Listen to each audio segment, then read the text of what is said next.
Okay, so Junior Roberts here with realjuniorroberts.com. In this video, we're going to be looking at how to go about writing up a physics lab for CSEC physics, right? And this video will become very helpful to you, especially if you're a private candidate and you are sitting the paper 3, which is the alternate paper for SBAs for CSEC physics students. Also, if you're uh, doing the exam as a registered as a public candidate, this video will also be valuable to you because you will be required to follow the same procedure in order to write up your SBAs. So in this video, we're going to be looking at the topic of electricity, right? And we're going to be actually writing up a lab, right, under the topic of electricity. And the specific lab we're looking at is the IV characteristics. And as you can see, we're already starting to see a format that we would use when we're writing up our SBAs, right? Now also, I didn't put it here, but you also can include a date when the experiment was done. So you'd have your date, then topic, title, in this case IV characteristics. We have our aim, which is to investigate the relationship between current and voltage, right, for a conductor, right? And these are our devices, our apparatus, which we have listed here. We're using a resistor about 5 ohm, a meter with a range from 0 to 3 amperes, a voltmeter with a range from 0 to 10 volts. We're using a 5 volt DC supply, a switch, and some connecting wires, right? Now, even though we're using connecting wires, we're going to actually be doing a simulation. So we're going to use a simulation to carry out our experiment, right? But the procedure will be the same as if you're in a physical lab doing the lab. So the first thing they want us to do is to place a diagram, right? Because when you're doing your SBA write-up, you always will have to include a diagram of how your apparatus will be set up. Alright, so since we're dealing with a circuit, right, and we're looking at the IV characteristics, we're going to draw a circuit diagram to show how we would have actually set up these apparatus. Okay, so here's our circuit, right? So now we can label these components. So we have our battery here, right? This is our switch, right? This here is our ammeter,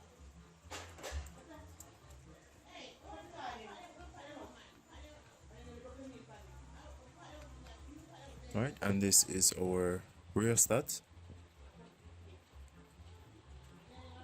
right?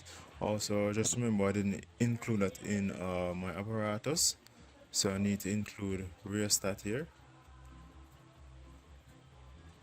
right? And here is my conductor, right? Right, and then here is my volt meter, right? So I have my ammeter connected in series and my voltmeter connected parallel to my conductor, right? And this is my battery, and this is rated at 5 volts DC, where this is our positive end, right? So that's my circuit diagram, right? Now I can move on to writing up a method in which I will conduct this experiment. Alright? Alright, now when writing the method, since we are writing up the report for the experiment, we're going to write our method in past tense. Right, so the first thing I'm going to say is the circuit was set up as shown in the diagram.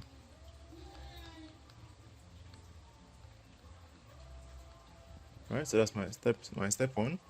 Then step 2, the circuit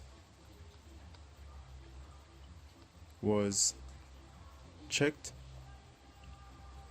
by teacher, right, or demonstrator or lab demonstrator.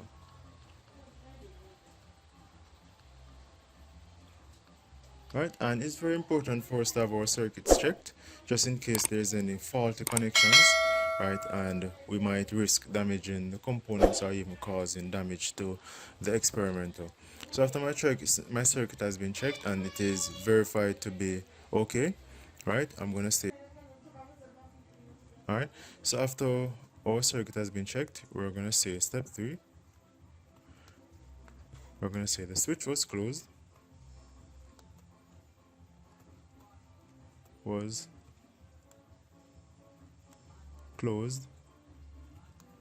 and the values displayed on the ammeter and the voltmeter were recorded. Right? Then once we do that, we're going to move on to our next step, right, in which we're going to say in step 4, the switch was opened and the resistance of the rheostat adjusted. Right? So after we close the switch and record our voltmeter reading and our ammeter reading, we're going to open the circuit, right, and simply adjust the resistance of the rheostat by moving the slider. Right? Then once we have done that, we're going to say now step 5, the switch was closed,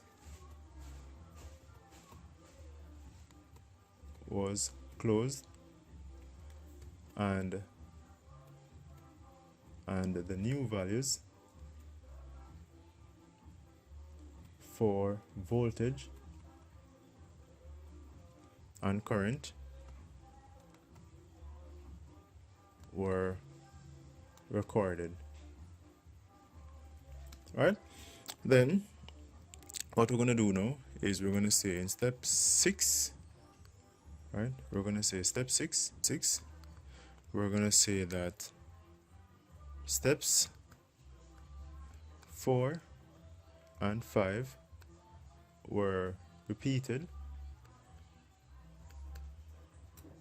until at least 6 set of readings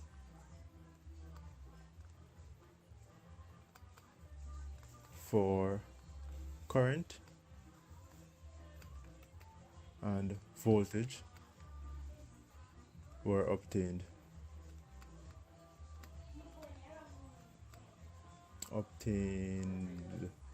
Right?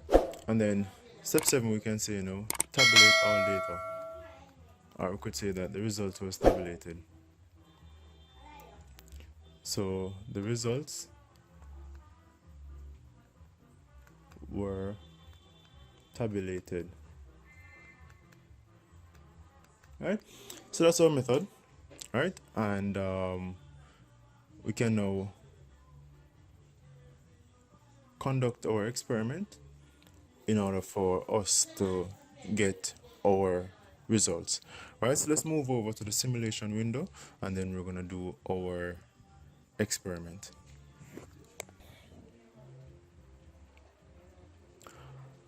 So here we have our components, right, and we have laid them out just as we have seen them in our circuit diagram. Right, now again in this experiment what we're doing is that we're looking at the IV characteristics of a certain material, right, and this is our material which we have labeled R, right, and we have our battery, right, which supplies 5 volts DC. We have a switch, we have an ammeter, we have a rheostat which is a variable resistor, and we're going to be using this dial to adjust the resistance of this resistor, And then finally we have a voltmeter connected parallel to our component, which we labeled R. Right? Now again, we're looking at the IV characteristics, which simply means we're looking at the current and voltage characteristics of this rheostat, of this unknown component. Alright, so since we have our components laid out, what I'm going to do now is to actually go ahead and connect up my circuit.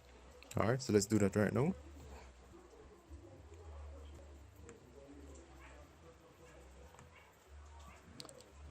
Okay, so we have our circuit now completed, right?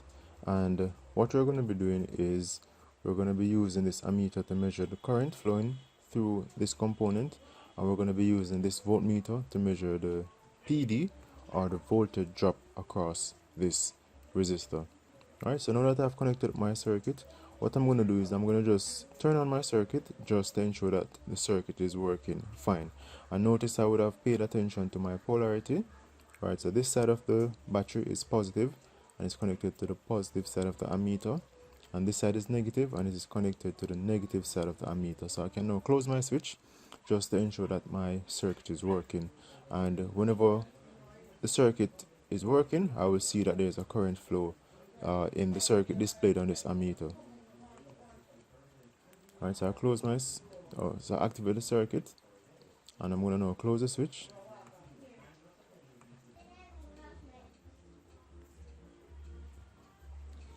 Okay, so I will now turn on my circuit. Alright, so let me just turn on the circuit. Alright, and as we see on the ammeter here, we have a current flow in the circuit. Right, so this confirms to us that our circuit is working. So let me just open the switch. Alright, and now connect my voltmeter across the unknown component, or this component here, which is labeled R.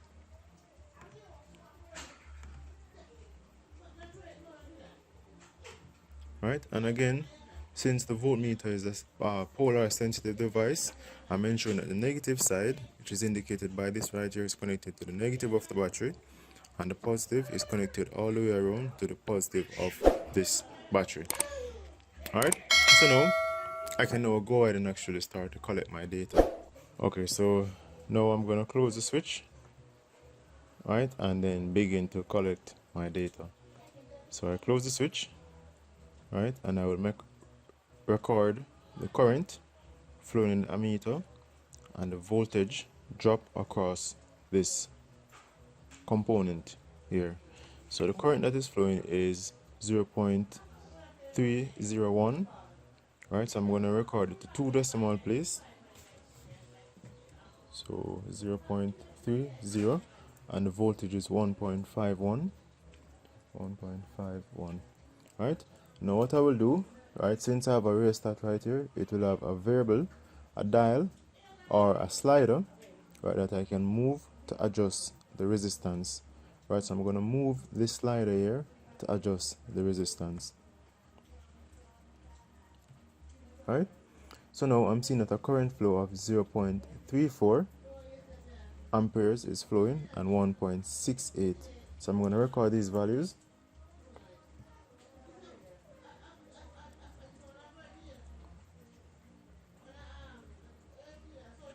Right, and I'm going to continue by moving my slider.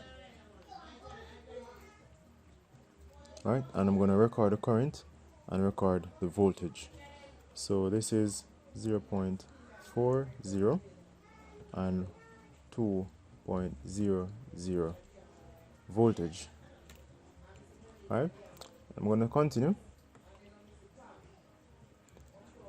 Right, so now I have 0.52, right, and 2.59.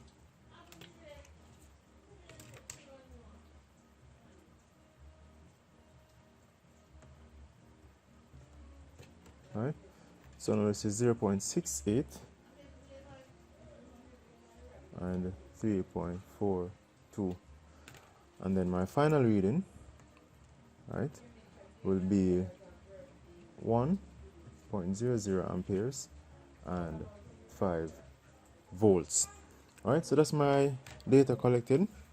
Right, so I can now go on to the next section. So based on the simulation that we did a while ago, right, these would be our results obtained. Right, so these would be our table of results.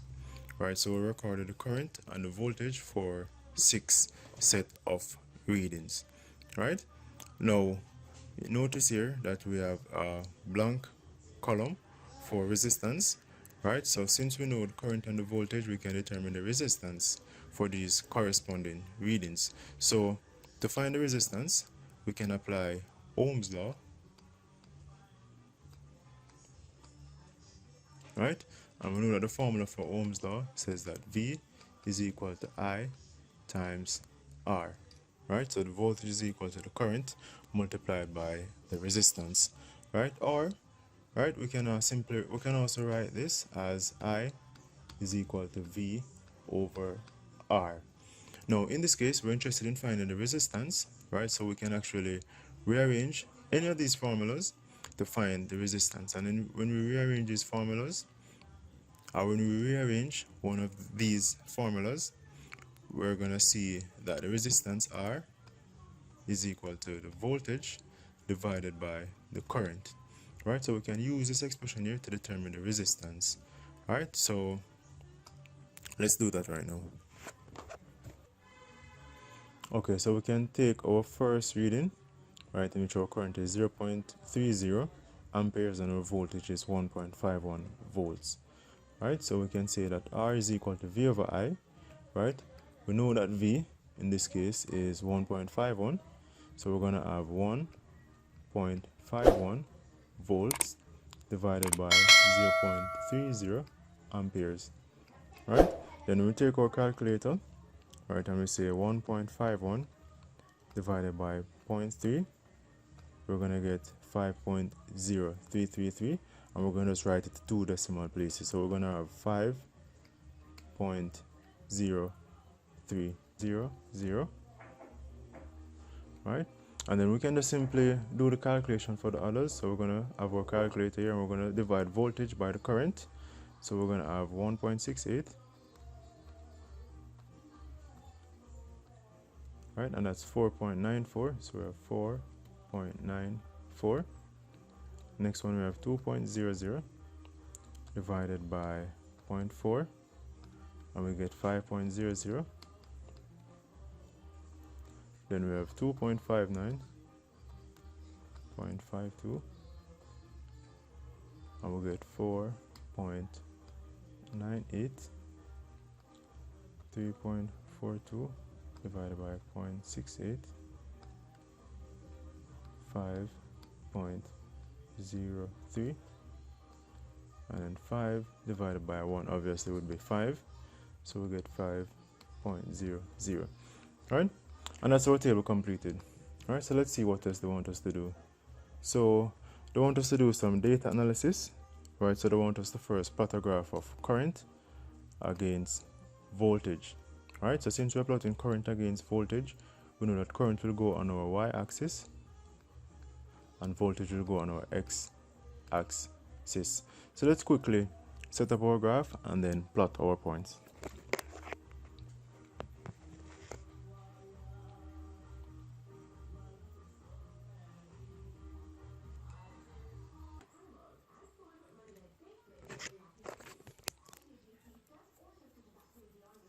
Okay, so we have our graph set up. So we're going to now go ahead and plot our points. So when our current, so first of all, we're using a scale on the y-axis of 0.1, well, 1 centimeter. Sorry, this should be 2 centimeters. 2 centimeters equal to 0.1 amperes. And for the x-axis, we're using a scale of 2 centimeters equal 1 volt. Right? So now we can go ahead and actually plot our points. So we're going to plot our first point, which is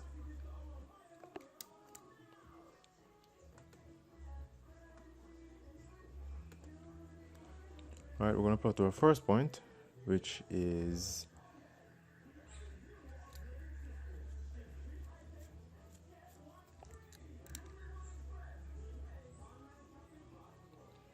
0.3 amperes to 1.51 volts. Right, so 0.3 would be here, and 1.51 would be here. So this is our first point, about right here. So that's our first point. Right, then we're going to have 0.34 to 1.68. So 0.34 to 1.68, 0.5, 0.68. So it's going to be about right here.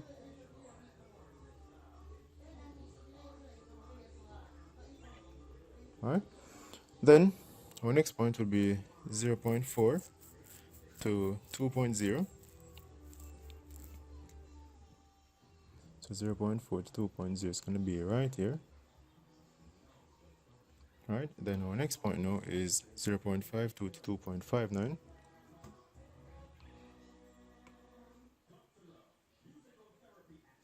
So 0.52 to 2.59, which is about right here.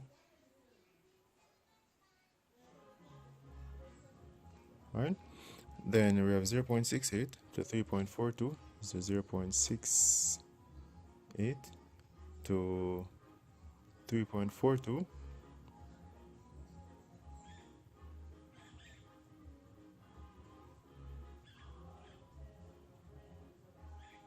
So it's going to be about right here.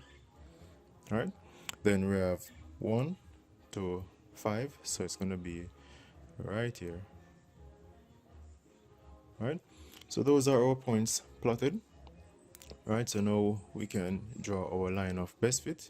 So we're going to get our ruler, and we're going to position our ruler so we can get our best fit line.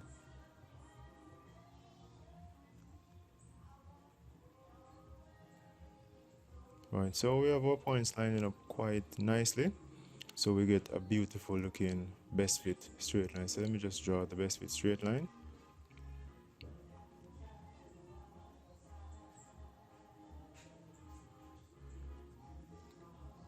So this is my best fit straight line, and I notice that it actually passes through the origin.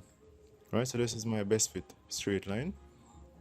Right, now let's see what else they want us to do. They want us to determine the gradient, so let's just do that right now. So we're going to say that the gradient m is equal to y2 minus y1 divided by x2 minus x1. Right, so we're going to get our ruler again, and we're going to select two. Well, first of all, let's select the 2 points. So let us say we select this point right here. Right, and then we select this point. Right, so we can quickly read off these points. Let's get the ruler in place.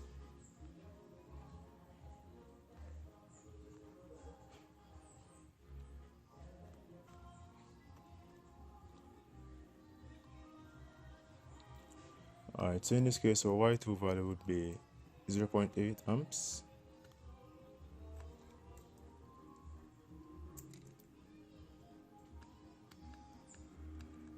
Right, our y1 value would be 0.1 amperes. Right, and our x2 would be 4 volts, and our x1 would be 0.5 volts. So we're going to have 4 volts and 0.5 volts. So now we take the difference here, we're going to get 0.7 amperes divided by 4 minus 0.5 is 3.5. Right, So when we take the difference, when we divide these two, I should say, we're gonna say 0.7 divided by 3.5, right? And that's 0.2. And in this case, our unit would be ampere per volt. All right, that would be our unit for our gradient.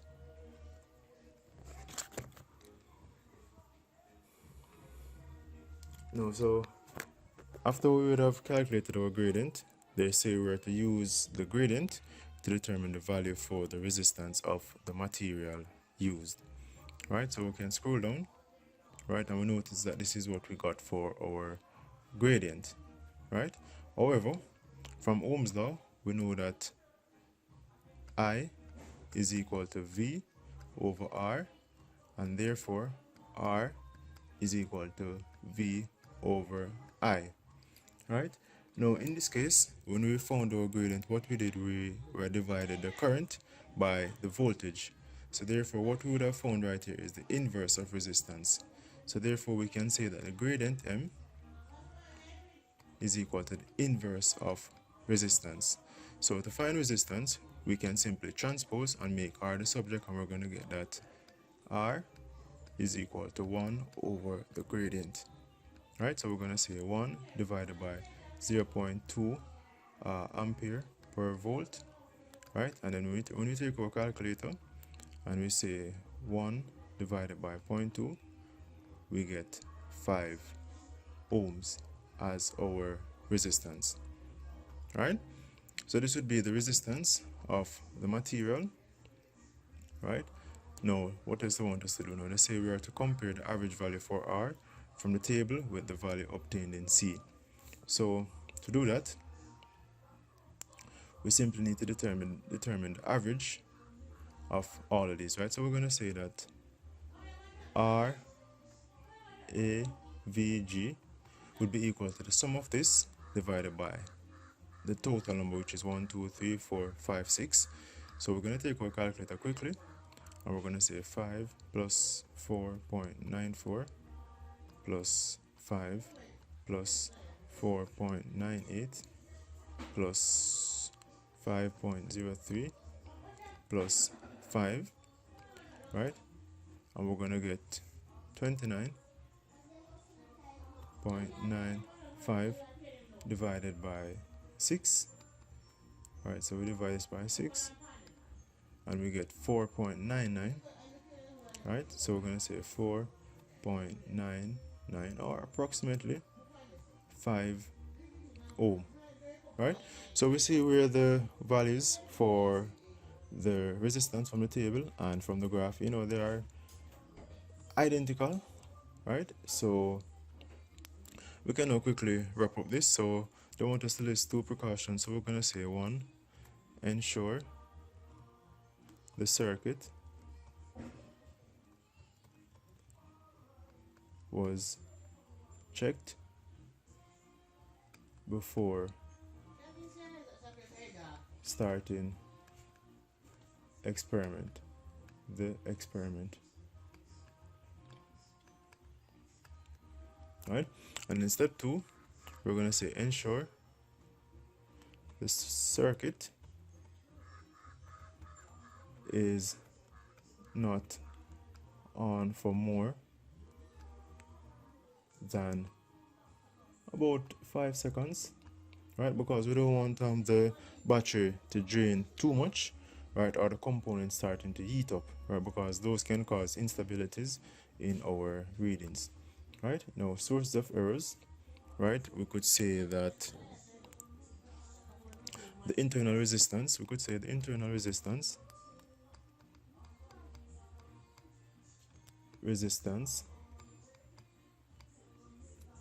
of the battery could not be determined. Alright, so that's the source of error, because the battery will have some amount of internal resistance, you know, which might cause some slight differences with the values that we would have obtained, right? We could also mention the fact that um, the heat generated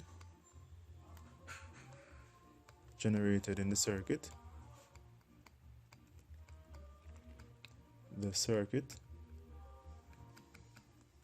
could affect the resistance.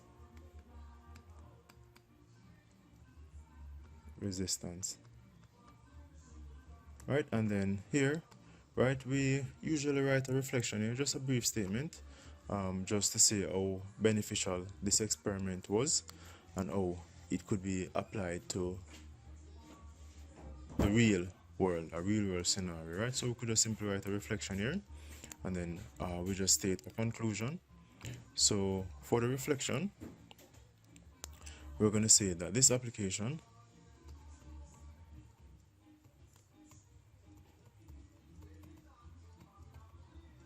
can be used to find the resistance of an unknown substance. Unknown, I would say unknown conductor. Alright? And then finally, our conclusion, we're going to say that the conductor showed a direct proportionality relationship between current and voltage. Right, and the reason we say it's a direct proportional relationship is because when we plotted our graph here, we got a straight diagonal line that passes through the origin. Right, so again, this was Junior Roberts, realjuniorroberts.com. Right, again, this is just how we would go about doing a write-up for a lab, right, in CSEC physics. Alright, so if there's any questions, you can definitely post them below in comments, and I'll do my best to clear up any misconceptions for you. Like this video if it was helpful, and click subscribe on the bell notification so you'll be updated whenever I post new videos like this. Thank you for watching.